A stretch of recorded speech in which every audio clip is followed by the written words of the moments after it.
সকাল সকালবেলা এই দোয়াটি যদি 3 বার পড়তে পারেন ইনশাআল্লাহ আপনার ভাগ্য খুলে যাবে। সকালবেলা ঘুম থেকে ওঠার পর এই দোয়াটি 3 বার পড়বেন। হাদিসটি বুখারীতে এসেছে, বুখারী মুসলিম উভয়ই এসেছে।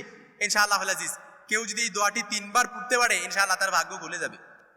কত ডিপ্রেশনে আছেন, দুশ্চিন্তায় আছেন, পেরেশানিতে আছেন, হয়তো আপনি ভাবতেছেন যে হুজুর চাকরির ব্যবস্থা হচ্ছে না, জবের ব্যবস্থা হচ্ছে না, একটু যদি ব্যবস্থা হইতো, হুজুর মামলা মোকদ্দমায় জড়িয়ে পড়ছি, এই মামলা মোকদ্দমা থেকে যদি আমি খালাস পেয়ে যেতে পারতাম, হুজুর আমার এটা যদি হয়ে যেতে পারতো, বিদেশ থেকে অনেক দিন ধরে ভিসা পাচ্ছি না, বিদেশে যেতে পারতেছি না, যদি কোনোভাবে ভিসা পেয়ে যেতাম, হুজুর চাকরিতে এটা ডেভেলপ করতে পারতেছি না, এটা যদি করতে পারতাম। কেউ যদি সকালবেলা উঠে এই দোয়াটি 3 বার পড়ে, লা ইলাহা ইল্লাল্লাহু ওয়াহদাহু লা শারীকা লা লাহুল মুলকু ওয়া লাহুল হামদু ওয়া হুয়া আলা কুল্লি শাইইন কাদির, সুবহানাল্লাহি ওয়াল হামদুলিল্লাহি ওয়া লা ইলাহা ইল্লাল্লাহু আল্লাহু আকবার ওয়া লা হাওলা ওয়া লা কুওয়াতা ইল্লা বিল্লাহ। দোয়াটা কিন্তু একেবারে সহজ, শব্দগুলো একেবারে সহজ, যদিও দোয়াটা একটু বড়, কিন্তু আমি আবারও বলতেছি আপনারা একটু আমার দিক অ্যাটাচমেন্ট বাড়ান।